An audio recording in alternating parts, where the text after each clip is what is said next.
સ્વામિનારાયણ હરે. તારીખ આજે 2 માર્ચ 2026 સોમવાર છે. આજે રોજના અનુક્રમમાં આપણે આ શ્રી રામાનુજાચાર્ય કૃત વ્યાસસૂત્રનું શ્રીભાષ્ય જે છે તે જોઈ રહ્યા છે. આપણે જ્યારે કથાને વિરામ આપેલો ત્યારે આપણે જોયેલું કે ભાઈ ભગવાન જે છે તે કેવા છે, તો નિત્યમુક્ત સ્વપ્રકાશ ચૈતન્ય એવું છે કે એનું સ્વરૂપ છે, એવું ભગવાન એને અજ્ઞાનનો અનુભવ સંભવતો નથી. ભગવાનમાં અજ્ઞાન કાથી હોવાનું? અજ્ઞાન કોનામાં હોય? તો જીવમાં હોય. બ્રહ્મમાં કોઈ દિવસ અજ્ઞાન સંભવે નહીં. બરાબર? પોતે પોતાનો ખરો અનુભવ કરી રહ્યો છું. એ ખરો અનુભવ કરી રહ્યું છે. એ બ્રહ્મ જે છે દેશ કાળ અને વસ્તુ એટલે સર્વ દેશમાં, સર્વકાળમાં અને સર્વ વસ્તુમાં એક સરખું સર્વવ્યાપક છે. એટલે પોતે પોતાના સ્વરૂપનો અનુભવ હંમેશા એ બ્રહ્મ કરી જ રહ્યું છે. એવો કોઈ દેશ નથી કે જ્યાં બ્રહ્મ પોતાનો અનુભવ ન કરતું હોય. એવો કોઈ કાળ નથી કે જ્યાં બ્રહ્મ પોતાનો અનુભવ ના કરતો હોય. ને એવી કોઈ વસ્તુ નથી જગતમાં કે જ્યાં બ્રહ્મ પોતાનો અનુભવ ના કરતું હોય. એટલે ભગવાને આ પ્રકૃતિને વિશે જે કંઈ પણ આ બધી વસ્તુઓ બનાવી છે, સમજો, આ બધી રંગબિરંગી જે કોઈ આખી વિશિષ્ટ વિવિધ પ્રકારની જે પ્રકૃતિની રચના કરી છે, એમાં ભગવાન પોતે ભરપૂર રૂપે રહેલા છે. ઓછા વત્તાની ભરપૂર રૂપે રહેલા છે. કેમ કે એ વસ્તુઓની જે કોઈ વિશિષ્ટ પ્રકારની જે જુદી જુદી બનાવટ છે અને એના જે જુદા જુદા ગુણધર્મો છે અને એના જે ગુણધર્મો કે લક્ષણો, એનાથી જે જુદી જુદી એની જે ઉપયોગિતા છે, એને લઈને એ વસ્તુની અંદર બ્રહ્મનો તમને પૂરેપૂરો ભાવ આવે, પ્રચુર માત્રામાં એ બ્રહ્મનો ભાવ આવે. એટલા માટે એ બ્રહ્મ જે છે, એ ભગવાન જે છે તે જગતની દરેક વસ્તુમાં પૂરેપૂરા રહ્યા છે. ભગવાન દરેક જગ્યા પર અનંતકોટી બ્રહ્માંડમાં કેવા છે? પ્રચુર માત્રામાં. બરાબર? પૂર્ણમિદમ પૂર્ણસ્ય પૂર્ણમેવા પૂર્ણસ્ય પૂર્ણમાદાય પૂર્ણમેવા વશિષ્યતે. દરેક જગ્યા પર એ બ્રહ્મ કેવા છે? પૂર્ણાત પૂર્ણમુદચ્યતે પૂર્ણસ્ય પૂર્ણમાદાય પૂર્ણમેવા વશિષ્યતે. એટલે એવી એક જગ્યા નથી કે જ્યાં ભગવાન પૂર્ણ ન હોય. અને દુનિયાની અનંતકોટી બ્રહ્માંડની દરેક વસ્તુમાં એ બ્રહ્મ જે છે તે પ્રચુર માત્રામાં રહ્યું છે. શાસ્ત્રો કહે છે, સ્તુતિ પ્રકરણમાં આવું આવે છે. એટલે તમે એ જે વ્યક્તિઓ ભગવાનનો અનુભવ કરતા હોય એને દરેક જગ્યા પર એ ભગવાનનો પ્રચુર માત્રામાં અનુભવ થાય છે. ભગવાન કંઈ એવા નથી કે કોઈ જગ્યા પર ઓછી વધતી માત્રામાં રહ્યા હોય. દરેક જગ્યા પર એ ભગવાનની પરિપૂર્ણ અનુભૂતિ થાય છે. એટલે કહેવાનો મતલબ, જેને ભગવાનની એટલે બ્રહ્મની અનુભૂતિ થાય છે એને પૂર્ણ અનુભૂતિ થશે. અને જે આપણા જેવા થઈ, જેને નહીં થતી, એને જરા પણ નહીં થતી. એટલે કોઈ એમ કહીને જરા જરા પેલી ભગવાનની અનુભૂતિ થઈ, એ કોઈ જરા જરા અનુભૂતિ જેવું આવે જ નહીં. બરાબર? આ કેવી વાત છે? Either you should say yes or you should say no. વચ્ચેનું કંઈ અર્ધ સત્ય જેવું દુનિયામાં હોતું નથી. આ તો લોકોએ બધા સાહિત્યકારોએ ઉપજાઈ કાઢેલી વાત કે અર્ધ સત્ય બાબત છે. એટલે દેર ઇઝ નથિંગ લાઈક અર્ધ સત્ય. કાં એ સત્ય હોય, કાં એ સત્ય ન હોય. અર્ધ સત્ય જેવું કંઈ હોતું નથી. બરાબર? અર્ધ સત્યનો અર્થ શું થયો? એ ખોટું છે, જુઠ્ઠું છે. બરાબર? પણ એ પોતે પોતાના જુઠ્ઠાને છુપાવવા માટે શું કહે છે? અર્ધ સત્ય છે. બરાબર? એટલે દેર ઇઝ નથિંગ લાઈક અર્ધ સત્ય. આ એવી વાત છે કે ભાઈ એ ભગવાન જે છે તે દરેક જગ્યા પર પૂરેપૂરા રહેલા છે. તો એ બ્રહ્મ જે છે એની અંદર અજ્ઞાન જે છે તે સંભવતું જ નથી. સમજો, કોઈ પણ કાળે, કોઈ પણ દેશમાં, કોઈ પણ અવસ્થામાં એ બ્રહ્મને વિશે અજ્ઞાન પ્રવેશ કરી જાય કે અજ્ઞાન બ્રહ્મના હોવા છતાં પણ અંદર કોઈ જગ્યા પર આવી જાય અને એટલા સમય પૂરતું કે એટલી કોઈ વસ્તુમાં અમુક મર્યાદામાં, અમુક માત્રામાં ભ્રમ ઓછું થઈ ગયું અને અજ્ઞાન ઘૂસી ગયું, એવું કોઈ દિવસ શક્ય થવાનું નથી. સમજો ભાઈ, ઈરાનમાં જે કંઈ પણ હુમલો થયો કે જે કંઈ પણ થયું, ભાઈ બધા કહે કે બહુ કોઈ ઇન્ટરનલ માણસ ફૂટી ગયો કે ગમે તે હોય, પણ ભગવાનને તો એ ખબર જ હોય. બરાબર? જે કંઈ પણ બંને દેશોની જે પણ કોઈ ખુફિયા એજન્સીઓ જે કંઈ છે એને ભલે કંઈક 2-4 ઇનપુટ ઓછા વધતા મળી શકે છે, પણ ભગવાન એક એવા છે કે જેમને તો ખબર જ હોય. સર્વજ્ઞ છે, એની જોડે સર્વવિદ પણ છે. એટલે યહ સર્વજ્ઞ સર્વવિદ, આવું બ્રહ્મ વિશે કહ્યું છે. દરેક જગ્યા પર એ ભગવાન રહેલા છે અને સર્વજ્ઞ સાથે બધું અજ્ઞ, એટલે સર્વજ્ઞ એટલે બધું જાણે પણ છે. સર્વવિદનો અર્થ એવો તો રહ્યા પણ છે અને જાણે પણ છે. એટલે ભગવાનથી કંઈ છુપાયેલું નથી. સમજો, ભગવાન તો બધું જાણે જ છે કે ભાઈ આ ઘટના ઘટવાની છે. બરાબર? અને એ ઘટના ઘટે કે ઘટના ન ઘટે એને ભગવાન જોડે કોઈ લેવા દેવા નથી. પણ ભગવાનના જાણપણાની બહાર કોઈ ઘટના નથી, કે કોઈ વ્યક્તિ નથી, કે કોઈ વસ્તુ નથી, કે કોઈ કાળ નથી, દ્વેષ પણ નથી. એમ એવું નથી કે ભાઈ ઇન્ડિયામાં ભગવાન રહે અને ઈરાન ઈરાક કે ભાઈ તુર્કીમાં નથી રહ્યા. Not like that. ભગવાન તો દરેક જગ્યા પર સરખા જ રહ્યા. એટલે અહીંયા શું કહ્યું કે ભાઈ એ ભ્રમ તેને અજ્ઞાનનો અનુભવ સંભવતો નથી, કારણ કે એ એનું સ્વ અનુભવ સ્વરૂપ છે. એટલે પોતે પોતાનો ખરો અનુભવ કરી રહ્યો છે, એ એનો સ્વ અનુભવ સ્વરૂપ છે. નેચરલી એ ભગવાન છે જ એવા કે એ પોતે પોતાના સ્વરૂપનો અનુભવ કાયમ માટે એક સરખો કરી જ રહેલા છે. સમજો, અમુક કામ એવા હોય ને કે જે અમુક વ્યક્તિ જ કરી શકતા હોય. હવે જે વ્યક્તિ એ કામ કરતો હોય ને તે બહુ સરળતાથી કરતો હોય, તો તમે વિચાર કરો કે આ કેટલો સરળતાથી આ કામ કરી નાખે છે, પણ એ કરી શકે છે ભાઈ. બરાબર? તો એ કરી શકતો હોય એટલે કરી શકતો હોય કે એનો એ બાબતમાં અનુભવ હોય. આપણે ગયા દિવસ હમણાં ઉદાહરણ નહીં આપેલું સ્પેક્ટ્રોમીટર ને સ્પેક્ટ્રોફોટોમીટર. એ પ્યુનથી જે એની સ્લીટ આવે પહેલાં તરત, પ્રોફેસરથી પણ નહીં આવે, ફિઝિક્સને HODથી પણ નહીં આવે, પણ પ્યુનથી આવે. લેબ આસિસ્ટન્ટ હોય ને એનાથી આવે ને પ્યુનથી આવે. છોકરા બી બિચારા મથીને થાકી જાય, કારણ કે એ લોકોના ઇન્સ્ટ્રુમેન્ટ જેવા ખખડેલા હોય સ્કૂલના. બરાબર? પેલો પ્યુન હોય તે સેટ કરી દે. એટલે કહેવાનું તાત્પર્ય શું છે? પ્યુનને ખબર છે કે આટલાથી આટલા રીડિંગની વચ્ચે જે સ્લીટ આવે છે, એટલે એ ત્યાં જ સેટ કરે. બોલું ભગવાન માટે એવું જ છે. અનંત કોટી બ્રહ્માંડ જે છે તે ભગવાનનું ઘર છે, એની પોતાની માલિકીનું છે. અને ભગવાન દરેક જગ્યા પર સર્વવ્યાપક છે. એની જોડે એ ભગવાન જે છે તે પોતે જાણપણાએ સહિત સર્વવ્યાપક છે, બધું જાણે છે. ત્રીજી વાત, આપણી જેમ ભગવાનને માયાના સત્વ રજ અને તમ એ 3 ગુણની કોઈ અસર નહીં થતી. આપણે તો શું તમો ગુણમાં હોઈએ તો હું અહીંયાથી ગમે એટલું બોલું પણ તમને બાઉન્સર જ જાય, કારણ કે તમે તમો ગુણથી કામ કરીને આવેલા હોય કંટાળેલા, ને પછી અહીંયા સભા ચાલુ થાય સાંજે 7:30 પોણા 8 વાગ્યા પછી. તમે કહો યાર દિવસ પૂરો થવા આવ્યો અને તમે હવે અત્યારે આ તત્વજ્ઞાન ચલાવો છો, આ તો સવારે ચલાવો. વાત તમારી સાચી છે, સવારે જ ચલાવો. તત્વજ્ઞાનની સભા સવારે થાય, પણ હવે આપણે એસેમ્બલ જ ભેગા જ સાંજે થતા હોઈએ તો આપણે શું કરીએ? બરાબર? એટલે એવો કોઈ સમય કે એવી કોઈ વસ્તુ કે એવો કોઈ વ્યક્તિ નથી કે એવી કોઈ માયામાં જગ્યા નથી કે જ્યાં ભગવાન ન હોય, જ્યાં ભગવાનની ઉપર કોઈ અજ્ઞાન હાવી થઈ ગયું હોય, કે આ ભગવાનને એ જગ્યાની માહિતી ના હોય, એ વ્યક્તિની માહિતી ના હોય, સમજો કે એ કાળની માહિતી ના હોય. એવું કોઈ દિવસ અત્યાર સુધી એવી ઘટના ઘટી નથી ને પૂર્વે ઘટી નથી ને ભવિષ્યમાં ઘટવાની પણ નથી. ભગવાનને બધી જ ખબર છે. બરાબર? ચાલો, બ્રહ્મ સ્વ અનુભવ સ્વરૂપ તો છે, પણ એનું સ્વરૂપ તિરોહિત ઢંકાયેલું હોવાથી એ અજ્ઞાન અનુભવે છે. હવે આ પેલા લોકોની દલીલ છે કે ભાઈ બ્રહ્મ પોતે સ્વ અનુભવ સ્વરૂપવાળું તો છે જ, પણ એનું સ્વરૂપ પેલી અવિદ્યાથી ઢંકાયેલું છે. બરાબર? એટલે એમ કહે કે શું છે? ઢંકાયેલું હોવાથી અજ્ઞાન અનુભવે છે. પણ એ વિરુદ્ધ અમે તમને પૂછીએ છીએ કે એનું પોતાનું સ્વરૂપ તિરોહિત છે એટલે શું? એનું સ્વરૂપ અપ્રકાશિત છે એમ, કે જે સ્વ અનુભવ સ્વરૂપ છે એના સ્વરૂપને અપ્રકાશિત કેમ કહેવાય? બરાબર? હવે અહીંયા શું કહ્યું તે સાંભળો, કે ભાઈ તમે કદાચ એમ કહ્યું કે એ પોતે તો પોતાના સ્વરૂપમાં તો એનામાં જ્ઞાન રહેલું છે, પણ એનામાં શું થયું? અજ્ઞાને પ્રવેશ કર્યો, એટલે એનું સ્વરૂપ જે છે તે કેવું થઈ ગયું? સ્વપ્રકાશ જે હતું તે તિરોહિત પામી ગયું. કેવી રીતે તિરોહિત પામવું એટલે શું? પહેલાં એ સમજી જાઓ.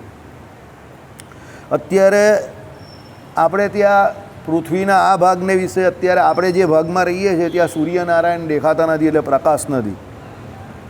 પણ તમે એમ ન કહી શકો અત્યારે સૂર્યનારાયણ આ બ્રહ્માંડમાં પ્રકાશતા જ નથી, કારણ કે પૃથ્વીના બીજા ગોળાર્ધને વિશે અત્યારે સૂર્યોદય થયો હશે અને અત્યારે એ બાજુ સૂર્યનારાયણ આમ કરીને ઉદય થતા હશે, આવી ગયા હશે ઓલરેડી. જે પણ કંઈ હશે તે ભૌગોલિક પરિસ્થિતિ. એકચ્યુઅલ તો મને પણ અત્યારે ખબર નહીં પડતી કે ભાઈ અત્યારે બીજી બાજુ શું હશે, પણ અત્યારે આ બાજુ અંધારું છે તો એનો મતલબ એવો નથી આખા બ્રહ્માંડમાં અંધારું છે. હવે અહીંયાથી સૂર્યનારાયણ અત્યારે તિરોધાન પામી ગયા, પણ બીજે પાછા શું થયા છે? પ્રગટ થયેલા છે, આવિર્ભાવ થયો છે એમનો. આ પૃથ્વી પરની જ વાત કરું ને, બ્રહ્માંડની નહીં, આ પૃથ્વીના ગોળાર્ધની જ વાત કરું કે આ બાજુનો ગોળાર્ધ જે છે એની અંદર અત્યારે શું છે? અંધારું છે. તો પેલી બાજુના ગોળાર્ધમાં શું હશે? અજવાળું હશે. એટલે તમે એમ ના કહી શકો કે ભાઈ પૃથ્વી પર અત્યારે કોણ? સૂર્યનારાયણ છે જ નહીં, પણ એક બાજુના ગોળાર્ધમાં શું થયું છે? અસ્તાચરને પામી ગયા, એટલે ભાઈ એમને શું થયું છે? તિરોધાન પામી ગયા. ઉદય થયા, એ બાજુ ઉદય થયા, પશ્ચિમ બાજુ અત્યારે ઉદય થયા હોય, આપણી બાજુ અત્યારે આથમી ગયા, ગુજરાતી ભાષામાં આપણી, બરાબર, એકદમ દેશી ગુજરાતી ભાષામાં આથમી ગયા અને ત્યાં ઉદય થયો, બરાબર, ઉગ્યા, એકદમ દેશી ગુજરાતી તો ઉગ્યા ત્યાં સૂર્યનારાયણ. એટલે એનો મતલબ શું છે કે એમની હાજરી તો છે જ સૂર્યનારાયણની, પણ અહીંયા તિરોધાન પામી ગયા છે, ત્યાં શું થયા છે, આવિર્ભાવ પામેલા છે, એટલે ત્યાં પ્રકટ થયા છે, અહીંયા અપ્રકટ છે અત્યારે. મેં તમને આ વાત હમણાં અઠવાડિયા પહેલાં પણ સમજાવેલી, પ્રકટ અપ્રકટ આવિર્ભાવ તિરોધાન, બરાબર. હવે એટલે અહીંયા કહેવાનો મતલબ શું છે, અદ્વૈતીઓ શું કહે છે તે સાંભળો કે ભાઈ ભગવાન જે છે કે બ્રહ્મ જે છે તેનું સ્વરૂપ તો જ્ઞાન સ્વરૂપ જ છે અને પોતે પોતાના સ્વરૂપમાં કાયમ મગ્ન રહી છે, પણ પેલી અવિદ્યા જે ભાવરૂપ જે છે અજ્ઞાન, એને કારણે એનું પોતાનું બ્રહ્મનું પોતાનું જે આ જ્ઞાન સ્વરૂપ જે છે અનુભવ એ ઢંકાઈ જાય છે. સૂર્યનારાયણની જેમ આપણે જે વાત કરીને કે એમ અત્યારે નથી દેખાતા અહીંયા, પણ છે તો ખરા ને પૃથ્વીના બીજા ગોળાર્ધમાં, બરાબર. એટલે છે પણ અહીંયા નહીં દેખાતા, પણ બીજે દેખાય છે. તેમ આ લોકો શું કહે છે કે બ્રહ્મ પોતે જ્ઞાન સ્વરૂપ તો છે જ, પણ અવિદ્યાને કારણે અત્યારે એનું જ્ઞાન જે છે તે શું થઈ ગયું છે, ઢંકાઈ ગયું છે. કોણ કહે છે આવું? આવું કોણ કહે છે? અવિદ્યાએ કરીને એ બ્રહ્મનું જ્ઞાન ઢંકાઈ ગયું છે એવું કોણ કહે છે? અદ્વૈતીઓ કહે છે, બરાબર. પડોશીના પૈસા ના આવે, હું તમને હજુ પણ કહું છું, પણ પડોશીની અસર 100% આવે. આ મારી બાનો ડાયલોગ હતો, મારી બાના ડાયલોગ બધા બહુ ખતરનાક હતા, બરાબર. પૈસા એમ કહે કે હંમેશા તમને તમારા પ્રારબ્ધના જ મળે, એ તમે પડોશીને જોયા કરો તો એમ કે એનાથી તમને ઈર્ષા આવે, જેલસી આવે તો તમે બગડી જાઓ. એટલે પડોશીના પૈસા કોઈ દિવસ નહીં આવે તમારી પાસે. તમારી બાજુમાં કોઈ બહુ મોટો અબજોપતિ વ્યક્તિ રહેતો હોય ને તમે રોજ જોયા કરો એને નોટ ગણતા, તમારે ત્યાં એક પણ નોટ નહીં આવવાની, પણ તમે એની જોડે ફરશો તો પડોશીની અસર 100% તમારામાં આવે. અમારી બાનો ડાયલોગ હતો. તમે વિદ્વાનોની સભામાં બેસો, તમને ભલે સમજ પડે કે ન પડે કંઈ પૂરેપૂરી, પણ તમને એટલી ખબર પડવા માંડે કે લશ્કર કા લડી રહેલું છે. અદ્વૈત વેદાંત આ ભાઈને બોલતા આવડી ગયું. સંપ્રદાયમાં LLB હશે, LLM હશે, સમજો ડબલ ગ્રેજ્યુએટ વ્યક્તિ હશે, એને અદ્વૈત શબ્દ બોલતા નહીં આવડતો હોય, આને અદ્વૈત બોલતા આવડી ગયું. બસ આપણે આ કામ કરવાનું છે. જે હાઈલી એજ્યુકેટેડ છે, કે જે ઓલરેડી ભણી ચૂકેલા છે, કે જે એકદમ ઉપરના લેવલ પર પહોંચી ગયા છે, એની આ જોડે આપણે કોઈ લેવા દેવા નથી. ભાઈ હવે એ નીકળી ગયા, બરાબર. બ્રહ્માંડમાં ગુરુત્વાકર્ષણ ગ્રેવિટેશનલ ફોર્સની બહાર નીકળી ગયા, હવે ઉડતા થઈ ગયા એ લોકો. હવે એને તમે કેચ નહીં કરી શકો. પણ જે વ્યક્તિઓ આવા છે કે જેને સારું અને સાચું શીખવાની ભૂખ છે અને જેમની પાસે બેઝિક પોતાનું કોઈ પ્લેટફોર્મ નથી, એવા વ્યક્તિ અહીં બેસીને વેદાંત શીખી શકે છે. સમજો, જેનું કોઈ બેકગ્રાઉન્ડ નથી વેદાંતનું, પણ અહીંયા બેસશે તો એ શીખી શકશે. હું તમને હજુ પણ કહું છું, વિદ્વાનોની સભા ભેગી કરવી એ શ્રેષ્ઠ કામ છે, પણ એનાથી પણ શ્રેષ્ઠતમ કામ કયું છે ખબર તમને? કોઈ કોમન માણસને તમે કોઈ વિદ્વાનની સભામાં બેસે એવો કરો, એનાથી શ્રેષ્ઠતમ કામ છે. ચાણક્ય શું કહેતા હતા? રાજાનો છોકરો તો રાજા જન્મજાત છે, એ તો એના DNAમાં છે. તો મારે રાજાના છોકરાને રાજા નહીં બનાવવાનો, મારે કોમન મેનને, સામાન્ય વ્યક્તિને, જેનામાં એવો જજ્બો હોય કે મારે કંઈક સારું કરવું છે, એને રાજા બનાવવો છે. દેટ્સ વાય હી સિલેક્ટેડ કોણ? ચંદ્રગુપ્ત મૌર્ય. કારણ કે ચંદુ જ્યારે નાનો હતો ને ત્યારે ચાણક્ય ત્યાંથી જતા હતા એના શિષ્યોને લઈને, અને એક નાનો બાળક જે હતો તે કાંટાવાળી એક બોરડી જે હતો એને ઉખેડતો હતો. સવારથી સાંજ થઈ ગઈ પણ પેલી બોરડી અંદરથી નીકળતી ન હતી. તો સવારથી સાંજ સુધી ચાણક્ય ત્યાં સામે ને સામે ઊભા રહ્યા એના શિષ્યોને લઈને. એના શિષ્યો કહી, ગુરુજી અહીંયા એવું તો શું છે કે તમે સવારથી સાંજ સુધી ઊભા રહી ગયા, સૂર્યાસ્ત થવાનો, તમે અહીંયાથી જતા કેમ નથી? એ કંઈ ઊભો રહે. સમજો, છેલ્લે પેલાના હાથમાંથી છોકરાના લોહી નીકળવા માંડ્યું, બોરડી ઉખરે જ નહીં. ચાણક્ય બી ત્યાં ઊભા જ રહ્યા. સૂર્યાસ્ત થવા આવ્યો, સૂર્યાસ્ત થઈ ગયો, રાત થઈ ગઈ. પેલા છોકરાએ ગમે તે હિસાબે મથીને છેલ્લે રાત થવા આવી ચંદ્ર આકાશમાં આવી ગયો ત્યારે બોરડીને ફટાક દઈને છેલ્લે ઉખેરી નાખી. હાથમાંથી લોહી ટપકતું હતું ને આમને મને બોરડી ઉખેરી અને લઈને દોડતો હતો. ચાણક્ય કહે કે આ મગધ દેશનો આના પછીનો ભવિષ્યનો રાજા છે.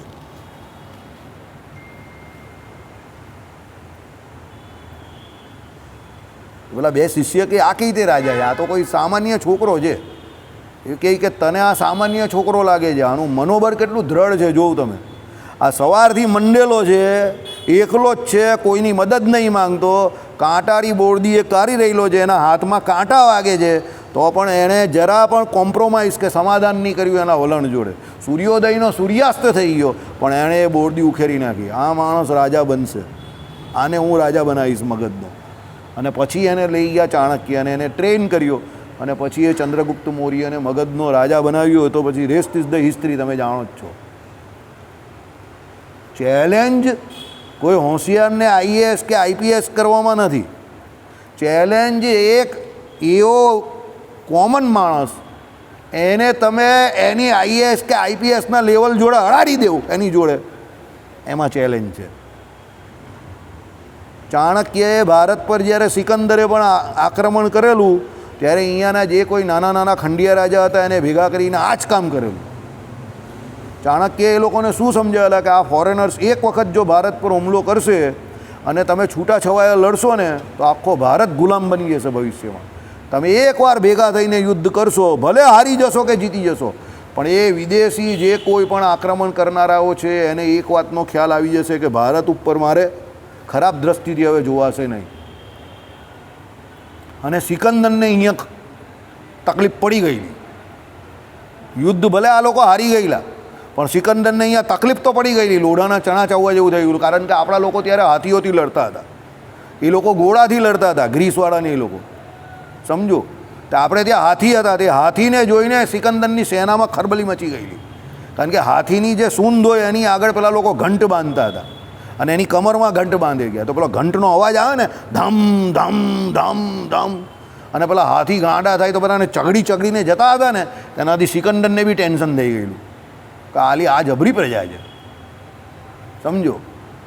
એટલે કહેવાનું તાત્પર્ય શું છે કે એક કોમન મેન છે એને તમે અનકોમન બનાવવાની વાત કરો. એક નોર્મલ માણસ છે એને તમે એબાવ નોર્મલની ઉપર લઈ જાય એવો વ્યક્તિ બનાવો. એક સમાજથી એકદમ નીચે પડી ગયેલો વ્યક્તિ છે એને તમે સામાજિક સ્તર પર લોકોને સમકક્ષ બનાવી દેવો. એ જીવનનો ખરો શું છે લાભ છે, લાવો છે. એ તમારા જે કંઈ ભગવાને તમને જે કંઈ કાર્યશક્તિ આપીને એ કાર્યશક્તિનો સદુપયોગ છે. કાર્યશક્તિનો ઉપયોગ કોઈને હરાવવામાં નહીં કરવાનો. જીવનમાં તમારો કોઈ સ્પર્ધક જ નથી, બિલીવ મી. જો આ સૂત્ર કે મંત્ર રાખશો ને જીવન બહુ આસાન થઈ જશે. જીવનમાં તમારો કોઈ સ્પર્ધક નથી. તમારી આગળ પાછળ ઉપર નીચે કોઈ સ્પર્ધક છે જ નહીં. તમે પોતાના જ સ્પર્ધક છો. તમારી ગઈકાલ જોડે, તમારી આજ અને તમારી ભવિષ્ય, એને તમારે પકડીને ચાલવાનું છે. તમારી સ્પર્ધા તમારા ભૂતકાળ જોડે છે. તમે ગઈકાલે કેવા હતા, તમે આજે કેવા છો અને ભવિષ્યમાં તમારે શું કરવું છે, આ સ્પર્ધા છે. ચાણક્ય આ કહે છે કે તમે તમારી એબિલિટી જોવો, તમે તમારી શક્તિ જોવો, તમારી સ્પર્ધા તમારી જોડે છે. બહાર કોઈ સ્પર્ધા છે જ નહીં. એ તો આપણે માની બેઠેલા છે કે આ મારો સ્પર્ધક છે, આ મારો સ્પર્ધક. કોઈનો સ્પર્ધક નથી. તમે જોજો ઘણી વખત કાળે કરીને એટલું બધું વિપરીતપણું ને જુદાપણું થઈ જાય કે જેને તમે તમારો સ્પર્ધક માનતા હોય એ લાખો કિલોમીટર દૂર ચાલ્યો જાય તમારાથી. હવે કેવી સ્પર્ધા રહી, સમજો. એટલે કોઈ સ્પર્ધક છે જ નહીં આપણો, બરાબર. ચાલો, એટલે એ પ્રમાણે અહીંયા કહ્યું છે કે ભાઈ એનું સ્વરૂપ અપ્રકાશિત છે. તો જે સ્વ અનુભવ સ્વરૂપ છે એના સ્વરૂપને અપ્રકાશિત કેમ કહેવાય? ભાઈ જે પોતે સ્વ અનુભવ એટલે પોતે પોતાનો અનુભવ કરી રહેલું છે, એવું બ્રહ્મ જે છે કે ભાઈ હું પોતે જ્ઞાન સ્વરૂપ છું અને પોતે પોતાની જ્ઞાનરૂપ જે સ્વરૂપનો અનુભવ એમાં એ કાયમ રમણ કરતું હોય તો પછી એમાં અજ્ઞાન પ્રવેશે જ કેવી રીતે? તો એને અપ્રકાશિત કેવી રીતે એ કેમ કહેવાય? તમે ખુલાસો કરશો કે એ પોતે જો કે સ્વ અનુભવ સ્વરૂપ હોય છતાં પણ બીજા તરફથી એનું સ્વરૂપ અપ્રકાશિત હોય એમ બની શકે. એટલે અર્થાત એ પોતે તો સ્વ અનુભવ સ્વરૂપ હોય, પ્રકાશિત સ્વરૂપ છે, પણ માયાને લીધે એનું સ્વરૂપ અપ્રકાશિત હોય છે, સમજો. એટલે પેલી અવિદ્યા જેને માયા કહીએ, એટલે એ પોતે તો સ્વ સ્વરૂપવાળું જ છે પણ પેલી માયા કે અવિદ્યા જે છે એને કારણે એ પોતે અપ્રકાશિત થઈ ગયું. આપણે નાના હોય ત્યારે કહેતા નહીં હતા, મમ્મી એ તો આણે મને કહ્યું એટલે હું સ્કૂલ છોડીને પિક્ચરમાં જોવા ચાલ્યો ગયો, બાકી હું તો સ્કૂલે જ જતો હતો. પછી બે ભરાભર પડે,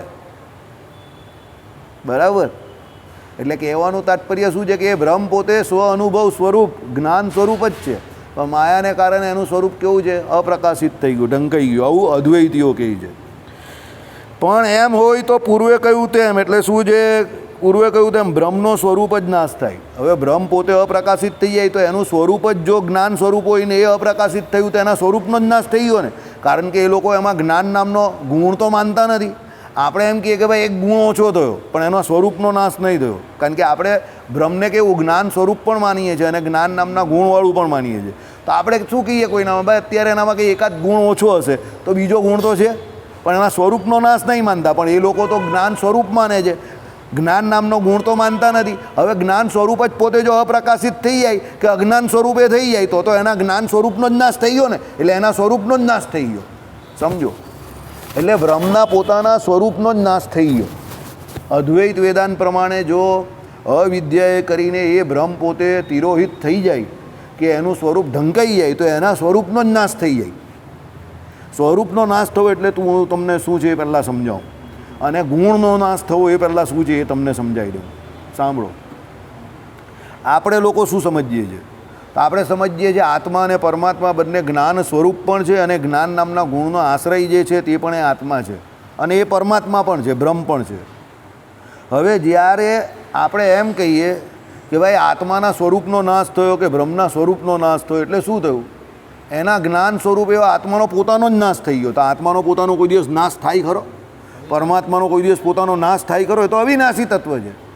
હવે કોઈ તમને એમ કહે કે હું ભૂલી ગયો, તો આપણે ભૂલી ગયા એમાં શું કહે છે? એનો જ્ઞાન નામનો જે ગુણ જે છે ને એમાં ભૂલપણું આવી ગયું છે, ભૂલ એમાં પડે છે. એના સ્વરૂપમાં ભૂલ નહીં, હું નહીં ભૂલી ગયો. એટલે એ પોતે પોતાના સ્વરૂપને નહીં ભૂલી ગયો, એટલે એના સ્વરૂપમાં કોઈ ખામી નથી. કારણ કે હું ભૂલી ગયો એ જે બોલે તે હું તો આવે જ છે. એટલે હું પાછી પ્રેઝન્સની એની એટલે એની હાજરી જે છે, એનો એક્ઝિસ્ટન્સ જે છે, એનું અસ્તિત્વ, એનો પુરાવો આપે છે.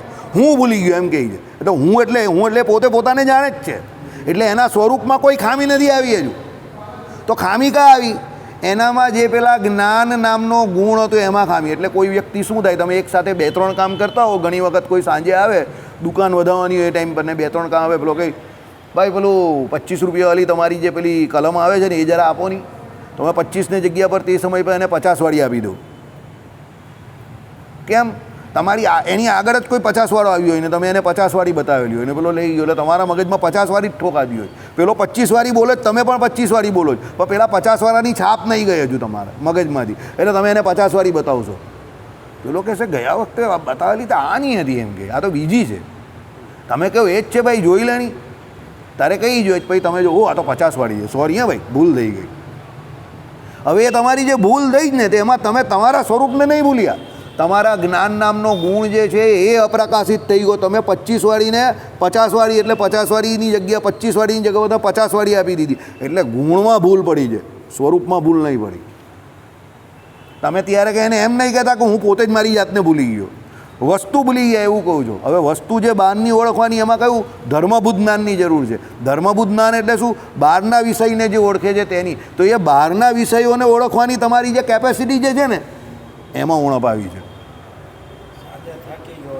સાંજે થાકી ગયો, તમો ગુણ વર્તતો હોય, દુકાન બંધ કરતો હોય, ઘરેથી 2 ફોન આવી ગયેલો હોય, આ લેતા આવજો, બજારેથી પેલું લેતા આવજો, હવે એ બધું લેતા આવજો, એનું યાદ રાખવાનું હોય ને એમાં પેલો ભૂલી ગયો. કારણ કે એ યાદ નહીં રાખે તો પછી એને ઘરે જઈને લોકો ભૂલી જાય. પછી એ કહે કે ભાઈ તમે અહીંયા આવતા જ નહીં, અમે તમને ભૂલી ગયા. ઘરના માણસો એવું કહી દે, પપ્પા તમે એક કામ કરો, તમે જ કેમ આવ્યા આ વસ્તુ લીધા વગર? તમે એક કામ કરજો, તમે જ નહીં આવતા, જાઓ એ વસ્તુ લઈ આવો પછી જ આવજો. પેલો બાપો કંઈ મારા ઘરમાં મને જ નહીં ઘૂસવા દેતો હતું. પપ્પા તમને ઘૂસવા દેવાની કાં ના પાડી? પણ તમે મારું કામ ભૂલી ગયા ને, દુકાનવાળો ત્યાં ખુલ્લો છે, તમે પાછા જાઓ.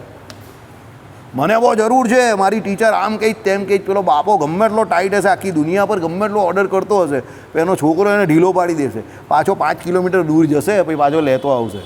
ઘરે આવીને થોડીક ચકમક કરશે, જનમંગલના પાઠ પણ બોલશે ઘરે આવીને પછી એ, બરાબર?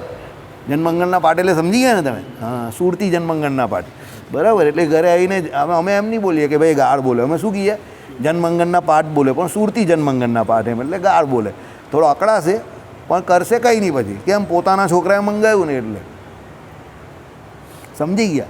એટલે એના શું થયું, જ્ઞાન નામનો જે ગુણ છે એમાં અભાવ આવ્યો, એના સ્વરૂપમાં અભાવ નથી આવ્યો. એ કે એની જાતને થોડો ભૂલી ગયો છે, એ કંઈ નહીં ભૂલ્યો.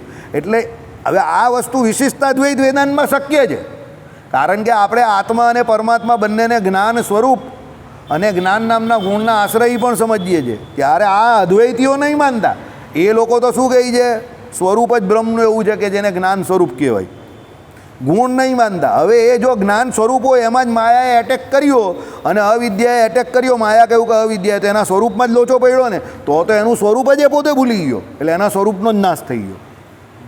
હવે સમજ પડી? એટલે અદ્વૈત વેદાંતમાં આ બહુ મોટી ગરબડ છે કે એ લોકો જે અવિદ્યાને ભાવરૂપ કહે છે, તો એ અવિદ્યા કે માયા જે છે ત્યાં જ્યારે એ બ્રહ્મ ઉપર આવી થઈ જાય તો બ્રહ્મના સ્વરૂપનો જ નાશ થઈ જાય. કારણ કે બ્રહ્મ પોતે પોતાને જ ભૂલી ગયું, તો પછી તેના સ્વરૂપનો જ નાશ થઈ ગયો ને. સમજો, કોઈ બિચારો વ્યક્તિ એવો છે કે જે પોતે પોતાની જાતને જ ભૂલી ગયો ને આમને આમ બાગા જેવો બેઠેલો છે હોસ્પિટલમાં, અને ખાલી એના દિવસો જ જાય છે, પેલો કોમામાં સૂઈ ગયો એ પ્રમાણે. બરાબર, હમણાં જ પેલા એક બેનની હતા 1972 કે 73ના કંઈ કોમામાં હતા, અને પછી સરકારે કંઈક કોઈએ એની પાસે પેલું કંઈ એને કંઈ મારી નાખવા માટેનું કંઈક કહ્યું ને બધું, બહુ મગજમારી થયેલી. 40 કે 50 વર્ષથી એ ભાઈ કોમામાં એક બેન હતા કંઈ, બરાબર, એની પર કંઈ રેપ થયેલો કે એવું કંઈક થયેલું ને ત્યાંને એ કોમામાં હતા. કહેવાની વસ્તુ શું છે કે એ કોમામાં છે તો એને એનું હું સ્વરૂપ જે પોતાનું હુંપણું છે તે કાં રહ્યું?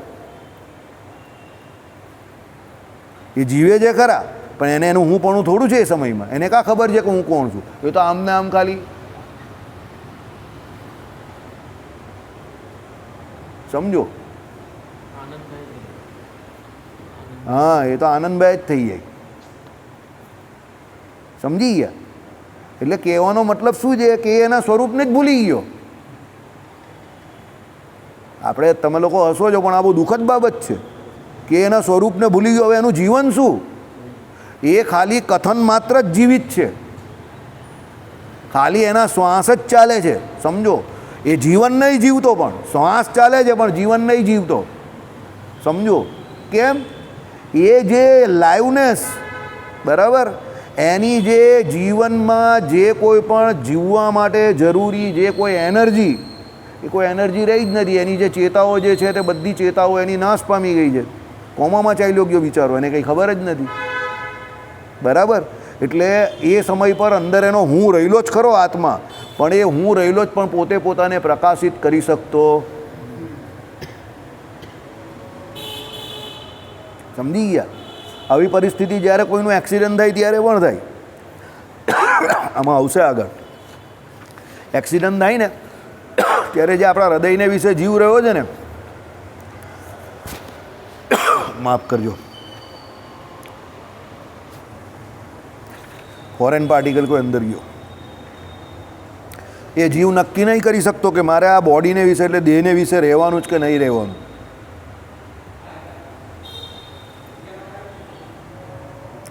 એટલે એ જીવ ત્યારે છે ને હૃદયની ઉપરથી ઉપર તરફ કંઠ તરફ આવતો જાય છે. હવે એ જીવને આ શરીરમાં રહેવાનું કે નહીં રહેવાનું એ તો ભગવાન નક્કી કરે ને. એ જીવ તો સ્વતંત્ર છે નહીં એના માટે. એટલે એ જીવને ત્યારે ખબર નથી હોતી કે મારે આ શરીરમાં રહેવાનું જ કે નથી રહેવાનું. એટલે હતપ્રદ અવસ્થા જે કહીએ ને, હતપ્રદ અવસ્થા જેવામાં હોય, એકદમ હતપ્રદ થઈ ગયું હોય. સમજો, પછી જેમ જેમ એના શરીરમાં ધીરે ધીરે ધીરે બધી ચેતાઓ એક એક કરીને જાગે અને એનું શરીર ધીરે ધીરે બધા બોડીમાં જે કંઈ વૂંડ એટલે બધા જે ઘા પડેલો હોય તે બધા ધીરે ધીરે હિલિંગ આવે અને બધું થાય, અને એની જ્ઞાન શક્તિ પાછી ધીરે ધીરે પહેલાં જેવી ધીરે ધીરે થવા માંડે. એટલે પેલો એનો જીવ જે છે તે શાંત થાય ને પછી એ માણસ પણ શાંત થાય. તમે જોજો અમુક માણસ પેલા ઉછાળા મારતા હોય અંદર. એટલે કહ્યું કે ભાઈ કર્મ કરવા માટે જીવની પોતાની સ્વતંત્રતા છે, પણ કર્મ ફળ આપવામાં ભગવાનની બહુ ખતરનાક સ્વતંત્રતા છે. યાદ રાખજો, બરાબર. ભગવાન જ્યારે કર્મનું ફળ આપે છે ને ત્યારે કહીને મેં अपने बाप को भी नहीं देखता हूँ, अपने बाप की भी नहीं सुनता हूँ. તો બીજાની કા દશરથ રાજાને બી કેવું ફળ આપેલું, શ્રવણ કુમારને બાણ મારેલું અને અંધ એવા એના જે માતા પિતા એણે કહ્યું કે જેમ અમે અમારા પુત્ર વિયોગમાં અમારા પ્રાણનો ત્યાગ કરીએ છીએ, તારું પાણી પણ નહીં પીવું, જા. તે જ પ્રમાણે તારે તારા પુત્ર વિયોગમાં જ પ્રાણનો ત્યાગ કરવો પડશે. સમજો, રામચંદ્ર ભગવાનનો રાજ્યાભિષેક થવાનો હતો તે શુભ મુહૂર્તમાં. રામચંદ્ર ભગવાનના લગ્ન થયા તે શુભ મુહૂર્તમાં. કારણ કે જોવાવાળા બધા વિશિષ્ટ ને વશિષ્ઠ ને વિશ્વામિત્ર ને બધા ખતરનાક માણસ હતા. તો પણ રામચંદ્ર ભગવાનનો રાજ્યાભિષેક પણ સફળ નહીં થયો અને રામચંદ્ર ભગવાનના વિવાહ પણ સફળ નહીં થયા. સીતાજીનો ત્યાગ કરવો પડ્યો ને એમણે. તો તમે કહ્યું કે યાર ભગવાન જે હોય તેને મુહૂર્ત બુહૂર્ત નહીં જોયું? અયોધ્યામાં કોઈ સારો જોવાવાળો નહીં હતો? અભિજીત મુહૂર્તમાં થયેલું તો પણ આવું થયું, આવું કેમ થયું? તો વશિષ્ઠ મુનિએ એનો જવાબ આપેલો છે. સૌથી બળવાન નિયતિ છે, પ્રારબ્ધ છે. જે ઘટના ઘટવાની હોય તે ઘટે જ છે. તમે ગમે એટલા શુભ કાળમાં કે ગમે એવા શુભ મુહૂર્તમાં ગમે એવું કાર્ય શરૂ કરો, પણ જો તમારા ભાગ્યમાં એની સિદ્ધિ ન લખેલી હોય તો એ નથી જ થતી. આપણા મંડળમાંથી જ એક ભગત હતા, તે યુરોપ જવાનું પ્લાનિંગ કરી રહ્યા હતા. તેના ઘરે અકારે અવસાન થઈ ગયું તો એ યુરોપ ન ગયા. પણ અકારે અવસાન થયું તો એ લોકો માટે બેનિફિટ થયો, કારણ કે એ લોકો યુરોપ જતે અત્યારે તો એ લોકોનો જીવ અકળામણમાં હતો. યુદ્ધ ચાલુ થઈ ગયું પેલું ઈરાકને ઈરાનને અમેરિકાને આવવાનું. તો એ લોકો કે અમને બહુ ઊંચાપત થઈ હતી એમ કે અમારું પ્લેન જે હતું તે જ કેન્સલ થઈ ગઈ, ફ્લાઇટ જ કેન્સલ થઈ ગયેલી. દાદા તો એક્સપાયર થઈ ગયા પણ ફ્લાઇટ જ કેન્સલ થઈ ગઈ, તો અમે બચી ગયા એમ કે. આ જોનિલની જ વાત કરું છું, સમજો. એ જવાના હતા એ પહેલાં મારી જોડે એની વાત થયેલી કે અમે લોકો શુક્રવારે જઈએ છીએ. આજે લાસ્ટ શુક્રવાર શુક્રવાર ગયો ને ત્યારે લોકો યુરોપ જવાના હતા, બરાબર. પણ મારાથી ત્યારે જ કંઈ એવું બોલાઈ ગયું, ન જાણ્યું જાનકી ના થે કાલે સવારે શું થવાનું. તો હકીકતમાં એવું થઈ ગયું, સમજો. એટલે મેં કેવું વિચારેલું નહીં, હા નહીં જઈ શક્યા. અને પછી એ ફ્લાઇટ પણ કેન્સલ થઈ ગઈ. દાદા પછી આઈસીયુમાં આવી ગયેલા. ના, દાદા તો નહીં જવાના. એ લોકોનું તો 4 મહિના પહેલેથી પ્લાનિંગ હતું, દિવાળી પહેલાં ફરવા જવાના યુરોપમાં 10 દિવસ. અટકી ગયું પણ બચી ગયા. દાદા બચાવીને ગયા. જતાં જતાં પણ દાદા સારું કામ કરી ગયા. અત્યારે લોકો બહાર હતા તો અટવાયેલા હતા. નહીં, કેન્સલ થઈ ગઈ છે એ લોકોની. થઈ ગઈ ફ્લાઇટ કશે વાયા કશે બીજાથી વચ્ચેથી જવાની હશે ને. હા, જવાની હશે. હા, કેન્સલ થઈ ગઈ. કેન્સલ થઈ ગઈ બોલ્યો મને આજે જ. મારી આજે જ એની જોડે ફોન પર વાત થઈ. કેન્સલ થઈ ગઈ. તો મેં કહું તારા દાદા એકચ્યુઅલી તમારા માટે સારું કરી ગયા. તમે ફરવા જતે તો બી ઊંચા પથમાં રહેતા. આ બધું આખી દુનિયામાં આ બધી ફટાકડા ફૂટ્યા કરે. હા, એના કરતાં સારું થયું. મેં કહું શાંતિથી ભજન તો થશે. હવે એના ઘરે 3 ટાઈમ સત્સંગ ચાલે છે અત્યારે, સમજો. બધા વક્તાઓને બોલાવે છે એ લોકો, બધા સાધુ સંતોને બોલાવે છે અને ત્યાં 3 ટાઈમ કથા વાર્તા ચાલે છે. આ જોનિલ, એના દાદા એક્સપાયર થઈ ગયા, ધામમાં ગયા. જોનિલ જવાનો હતો. હા, એનું ફેમિલી. હા, 10 દિવસ યુરોપ ટૂર પર જવાના હતા, બરાબર. એટલે કહેવાનું તાત્પર્ય શું છે કે આપણે કર્મ કરવામાં સ્વતંત્ર છે, પણ કર્મ ફળ આપવું ભગવાનના હાથમાં છે. They were planning it before 4 months. દિવાળીનું પ્લાનિંગ કરે છે કે જવાના છે, પણ નહીં થયું. એટલે આપણે ગમે એટલા પ્રયત્ન કરીએ, આપણા હાથમાં કંઈ નથી ભાઈ. જે નિયતિએ નક્કી કરેલું છે, જે વિધિએ નક્કી કરેલું છે એ પ્રમાણે જ થાય છે, સમજજો. કાલે સવારે શું થવાનું? એને મને મંગળવારે ફોન કરેલો. શુક્રવારે એકચ્યુઅલી એકાદશી હતી, તો એકાદશીનું પેલું આઈસ્ક્રીમ કે એવું એ કરે ને, એટલે મેં એને મંગળવારે ફોન કર્યો. તો એ કહે કે હું તો શુક્રવારે જવાનો યુરોપ. તો ફોન મૂકતા મૂકતા મારી બોલાઈ ગયું, ન જાણ્યું જાનકી ના થે કાલે સવારે શું થવાનું.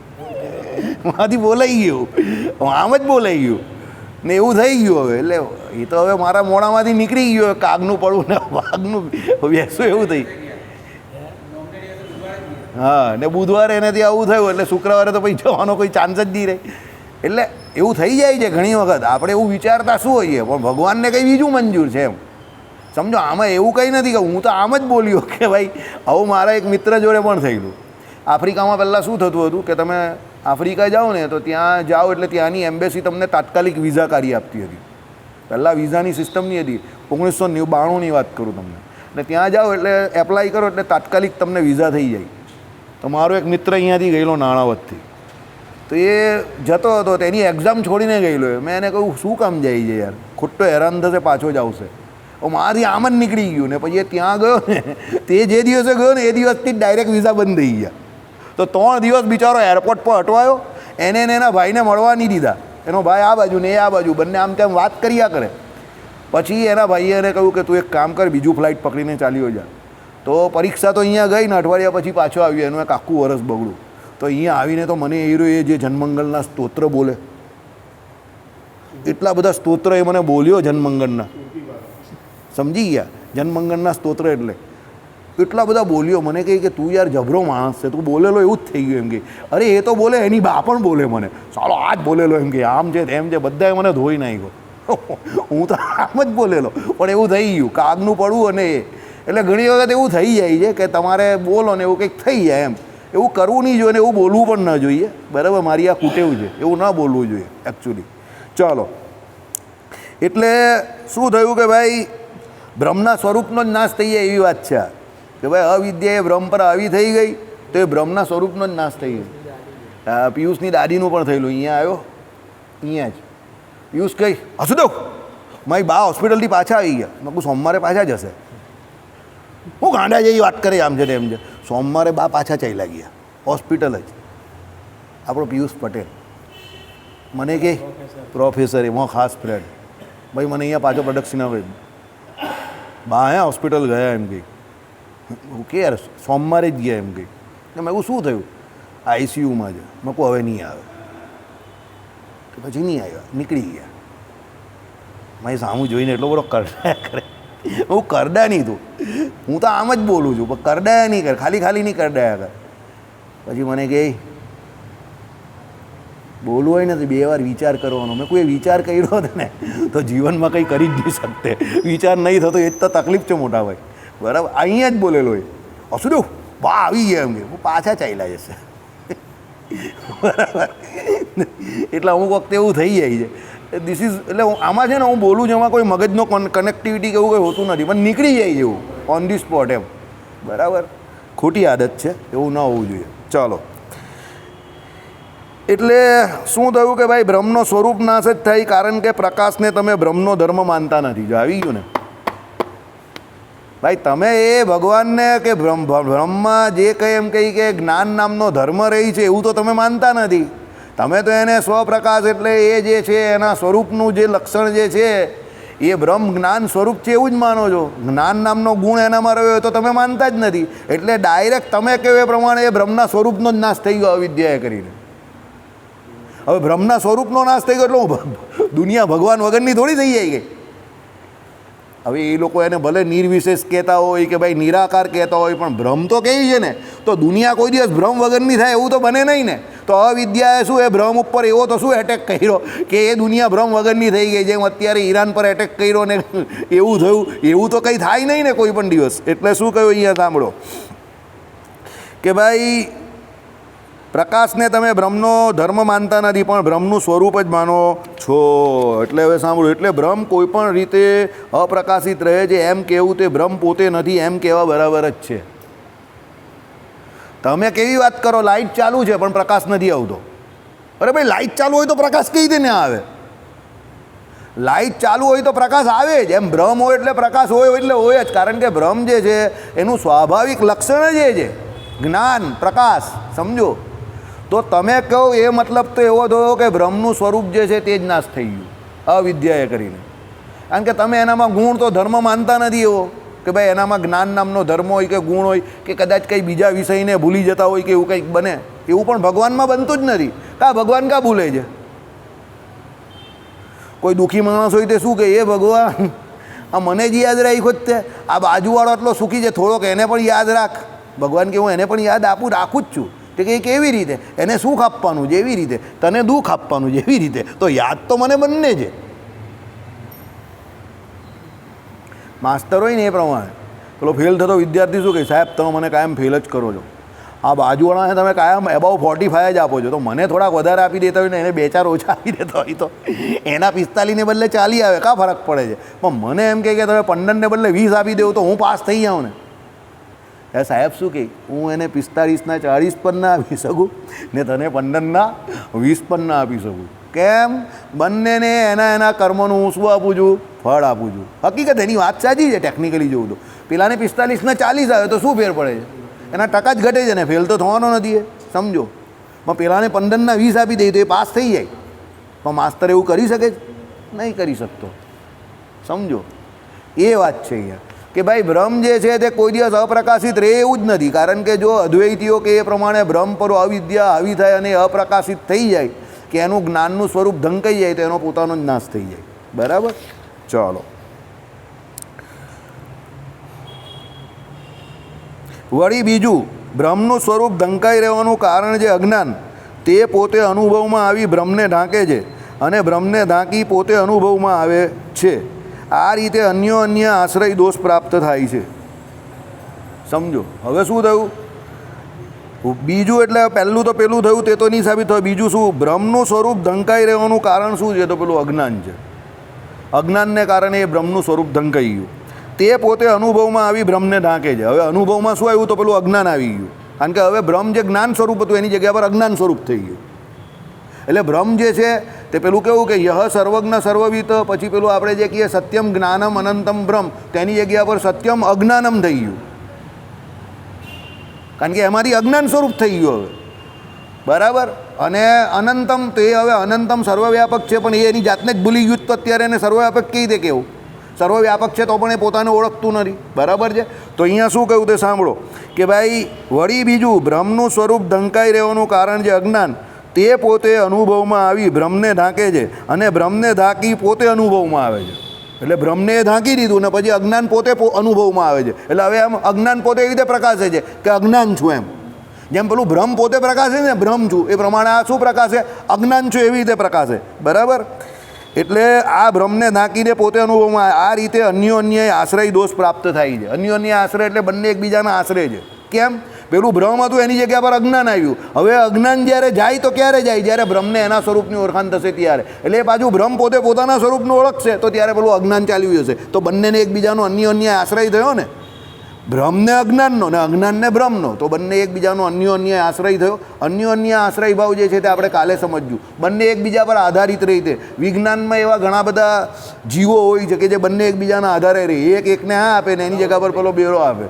બરાબર? સ્વાવલંબી પરાવલંબીને આ બે પેલા શું કહેવાય? આને પારસ્પરિક શું કહેવાય? પારસ્પરિક કહેવાય ને, પારસ્પરિક સંબંધ કહેવાય એકબીજા વચ્ચે.